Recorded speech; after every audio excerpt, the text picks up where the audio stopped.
pada kesempatan pagi hari ini kita bisa bersua kembali dalam rangka kita ingin belajar bersama bagaimana kita membaca Al-Quran sebagaimana ketika Al-Quran itu diturunkan. Ya.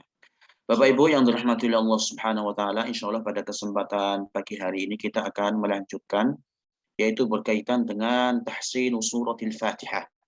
Ya, memperbaiki bacaan surat Al-Fatihah. Karena sebagaimana yang kita sampaikan bahwasanya seorang yang membaca Al-Qur'an itu wajib membacanya sesuai dengan kaidah-kaidah yang telah ditetapkan oleh Allah Subhanahu wa taala. Yaitu ketika Allah Subhanahu wa taala menurunkan Al-Qur'an dengan tajwid, maka kita harus membacanya juga dengan tajwid itu. Oleh karena itu, karena pekan yang lalu ya, kita baru diberikan kesempatan membaca ta'awudz atau isti'adzah. Pada kesempatan pagi hari ini kita akan melanjutkan ke ayat yang pertama dari surat Al-Fatihah, yaitu membaca basmalah dan ayat selanjutnya. Sebelum itu, sebelum kita lanjut ke ayat yang pertama, kita akan mengulangi dulu ya, talaqi untuk isti'adzah sebagaimana yang telah kita pelajari bersama pada pekan yang lalu. Dan jangan lupa saya ingatkan kembali bahwasanya ketika kita mengucapkan huruf per huruf dalam ayat yang akan kita baca, maka sebisa mungkin kita membuka mulut kita, menggerakkan lidah kita. Ya, yaitu patokannya apa Bapak Ibu? Patokannya adalah harokat yang berada pada ayat tersebut. Ada 3 harokat hidup, fathah, kasroh, dan dhammah. Ya. Fathah, kasroh, dan dhammah. Kalau misalkan huruf tersebut itu hurufnya berharokat fathah, maka mulut kita dibuka. Ya, seperti nanti ketika kita membaca isti'adzah, a'udzu. Dibuka mulutnya kurang lebih segini ya. Jangan terlalu lebar juga. Segini saja. Ukurannya kurang lebih segitu. Kemudian kalau misalkan hurufnya itu harokatnya dhammah, maka kedua bibir dimajukan ke depan, dimonyongkan. I'u, i'u, i'u. Nah, kemudian kalau misalkan huruf tersebut harokatnya kasroh, maka rahang bawah itu ditarik ke bawah. Contohnya ya, ar-raji, ji, ya, jangan ji, tarik ke bawah. Ini patokan yang harus kita biasakan terlebih dahulu supaya apa? Supaya harokat yang ada pada huruf tersebut itu keluar dengan sempurna dan huruf yang kita ucapkan itu juga keluar dengan sempurna. Kalau misalkan dalam kaidah tajwid itu namanya itmamul harokat. Itmamul harokat, menyempurnakan harokat. Oke, nanti itu dibiasakan dan bisa disimak, bisa dilihat, bisa dipersani mulut saya ya, bagaimana menggerakkannya. Kita ulangi dulu dari isti'adzah. Bisa disimak ya. A'udzu billahi minasy syaithanir rajim. Bisa kita lanjutkan ke materi selanjutnya, yaitu ayat yang pertama dari suratul Fatihah menurut Imam Hafiz an Asim ya. Bisa dilihat di screen ya, yaitu kita akan membaca basmalah. Disebutkan dalam sebuah kitab yang membahas tentang tahsinus suratil Fatihah, disebutkan wahris 'alal kasri bi ba'i bismi wa hamsu sinin was safiru hatmi. Dan sungguh-sungguhlah mengucapkan ba kasrah pada kata bismi. Sungguh-sungguh ya. Ketika kita mengucapkan huruf ba, sebagaimana kita membahas huruf ba yang berada pada isti'adzah kemarin, a'udzubi, nah kita harus bersungguh-sungguh. Maksud dari bersungguh-sungguh di sini adalah dengan kita menarik rahang kita ke bawah.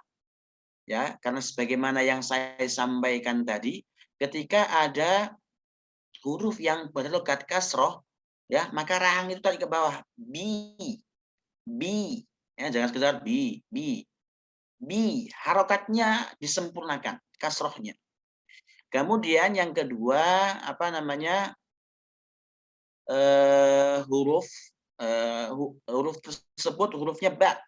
Dan sudah kita sampaikan kemarin bahwasanya ketika ada huruf ba itu salah satu hal yang tidak boleh dilakukan atau kesalahan yang biasa kita dapati ketika mengucapkan huruf ba ini adalah dengan huruf ba tersebut diiringi dengan keluarnya angin atau contoh salah ya, bis, bi, ya karena orang Jawa ya misalkan kebanyakan seperti itu, bantul, kan bantul itu kurang tepat, ba, bantul, dan seterusnya. Waham susinin wasofiru hatmi, dan sungguh-sungguhlah menyempurnakan hamz dan sofir yang wajib ditanyakan pada huruf sin. Baik.